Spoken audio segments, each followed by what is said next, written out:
On DAZN Worldwide, May 2nd and 3rd, a knockout weekend of boxing. Garcia versus Romero and Canelo versus Skull. 2 huge fights. Pick one or go all in for only $90. Exclusively on DAZN. Buy now at DAZN.com.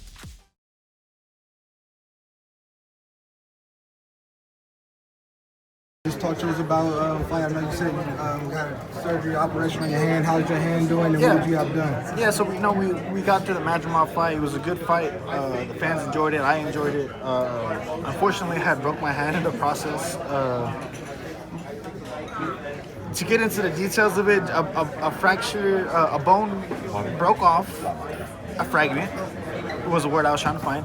A fragment broke off and it healed onto one of my bones, so we had to get that removed because it just wasn't healing. During the fight, you broke? During the fight, yeah. So you fought with a broken hand? Oh no, I wasn't fighting with one. I didn't even know it broke. I didn't even know. Usually I could tell. But I didn't know. So I fought like normal. No excuses, not nothing there. But yeah. So we just gotta wait for it to heal.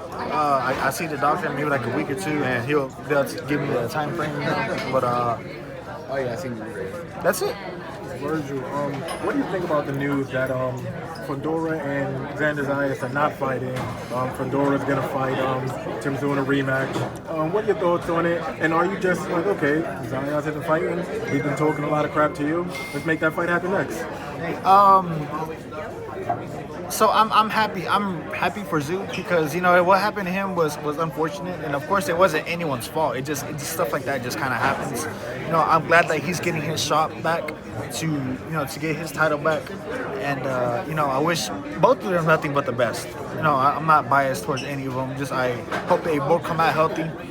As far as the Zayas thing, of course I would have bought him anyways.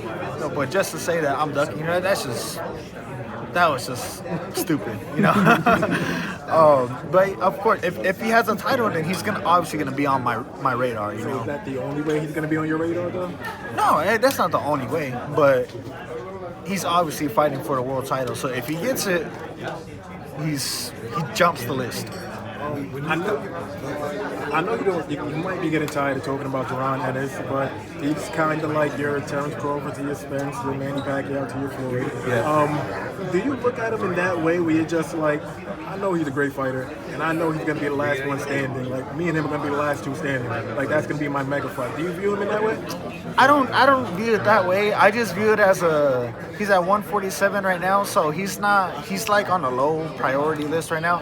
When the day he moves up, then it's like, okay, I can start kind of taking this seriously, because as far as right now, it was going to happen, and then some excuses were made, not by him, by his promoter, saying that, it was going to happen at 147 when clearly I can't make 147. So I don't know what happened there, but I think it'll happen. It's not going to happen until he moves up. So if he's still at 147, then I don't really like talking about it. You know what I mean? Because I can't give a definitive answer. Got it. In terms of guys at 154 pounds, who is number one on your radar? I know there's Bonko, there's Pandora. I know you're going to say the guys with the titles, but knowing you always want to go for the best guy in a weight class. Yeah. So who do you look at and be like, all right, this guy's the best at 154, I want to fight him? Yeah, so I'm gonna have to give you a boring answer. It's literally anyone with the title. Of course, look. So do you look at all the guys with the titles as being on the same level, though? That's a great question. Because if you don't, not really. So who do you view as like the top champion? And well, see, first of all, the glory. I want the glory too, right? So there's the glory, and then there's the people who want glory, and the people who want the money, right? So I obviously want to collect the belts, and I also want to get paid at the same time. You can do both of those things at the same time.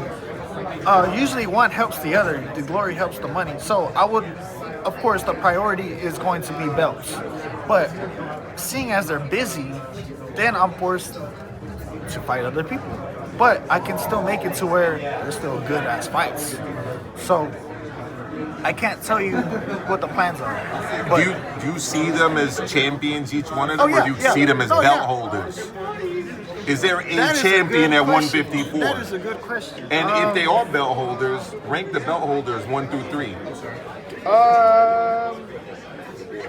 Well, let's see. Fedora has 2 of them, right? Mm-hmm. Well, Mortazalia, no one, right? and it's just Mortazalia. No one has the WBA. Yeah. No one has the WBA right now. Well, Crawford had it, but he's moving up. Yeah. So I would put Crawford number 1, but he's obviously not coming back. So it would just be Mortazalia or Fedora. But I think they're both difficult in their own right because they're both completely different fighters. So I can't. It's not really fair to rank them. You know what I mean? But they're both equally, in my opinion, they're kind of equally hard fighters, difficult fighters.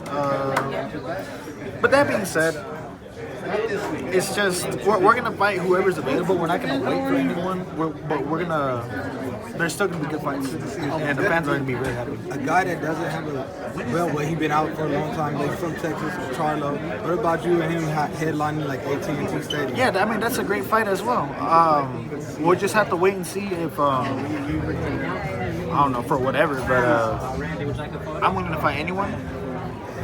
That's it. What do you think is your legacy fight? The one that's going to define your career?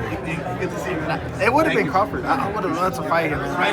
No, respectfully, the dude is fucking high in IQ and boxing ability and all that, but it's not gonna happen. I'm pretty sure he's gonna retire after this. He told me himself. You don't think Devon Harris would be like your legacy fight? Like he's not your weight class yet. But I mean, come on, Vergil, like you know the hype that's around it.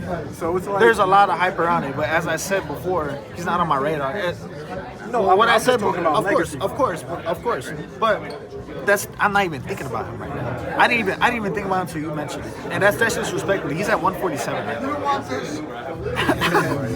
Speaking about the Crawford and Canelo, who's you got in that fight? If that fight does materialize, I like Canelo. is it just a weight thing? Because you know you just said So it is a weight thing. It is a weight thing with me. But the thing is, some people, fighters jump up.